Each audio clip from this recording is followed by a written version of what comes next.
segment, Mark Breland made his first public comments about Deontay Wilder, saying he was done. And then Wilder was done, and that Wilder then responded.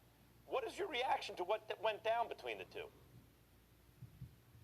Well, I mean, first and foremost, it's unfortunate. You know, you hate to see a team like that and a group like that that's, you know, been through the lean years and the tough times, make it to the mountaintop for a long time, and then have this kind of falling out after a loss. But you know, Max, these kind of things, you know, happen all the time after a loss, especially a bad loss, especially when a prize fighter takes his first loss.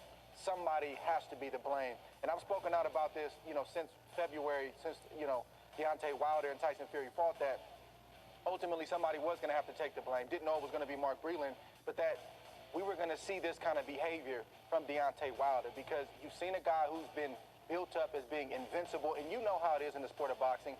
Punchers have a delicate psyche sometimes, and when that punch doesn't work, and then in turn they get knocked out, things are shattered, things fall apart, and unfortunately Mark Breland, who I believe is a great coach, but an even better person, is getting thrown under the bus. I don't agree with it.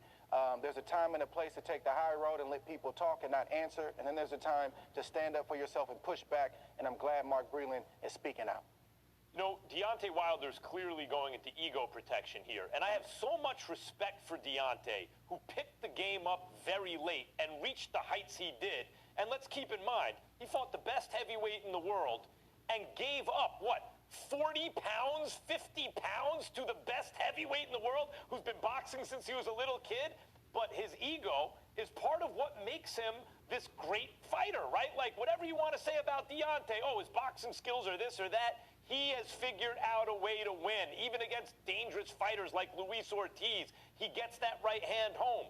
So it's understandable that his ego is under attack now. He believes that he can beat anybody, and when he doesn't, he looks for excuses. There's something wrong with the gloves. There's something wrong with my trainer. But in this case, Andre, it seems like he was the referee. By some of the things that Breland said. Like he the first fight, the referee was against him. Couldn't bring himself to do it because his feelings were genuinely hurt by what Breland had to say.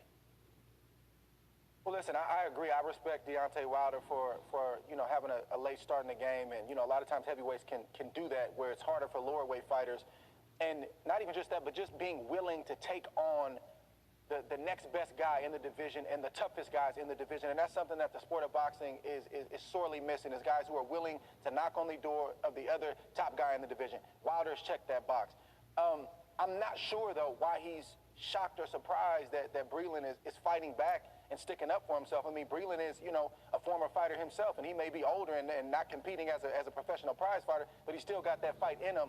And you can only take so much as a man. And the types of things that Deontay Wilder has said about Mark Breland, I mean, you know, it can be a career ender if Mark Breland doesn't speak up. That's exactly what I said. So I'm shocked that you know, Deontay Wilder is shocked. Like, why are you surprised? I mean, I saw a quote where he said, you know, where is all of this coming from? It's coming because of your comments. It's coming because of your accusations that have not been proven, right? These are just things that have been thrown out there, and he's saying that I know this happened, and he's giving all these, you know, these polarizing accusations. First, the suit kicked his ass. I don't respect that. I can't respect that. And then the pixie dust kicked his ass. We got a lot of topics. Then it was the gloves. Before we move on, that Mark Breland was such an amateur. Now the mob got something to do with it. Everybody got something to do with it. Event fighters, Pernell Whitaker, Meldrick Taylor, Evander Holyfield, all those guys. It's like trying to find out who killed Kennedy. Mark Breland, he was the #1 star coming out of the amateurs of that entire group. Yeah. A lot of rumors that Ryan Garcia will be fighting Manny Pacquiao. At first they said it's an exhibition. Now it seems like Ryan Garcia, when he heard that backlash, was like, oh. He riding with motherfucking Bart. Me too. Out of facing a Ryan Garcia, but the burden, I think, lays more on the Garcia side, because you have a young, talented fighter who can be a star in the sport.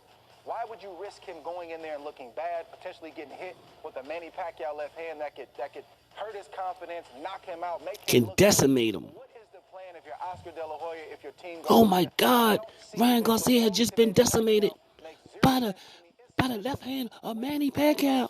Is on the internet almost daily. Bang, bang, bang, bang, bang, bang, bang, bang, bang, bang. Jim Lantley.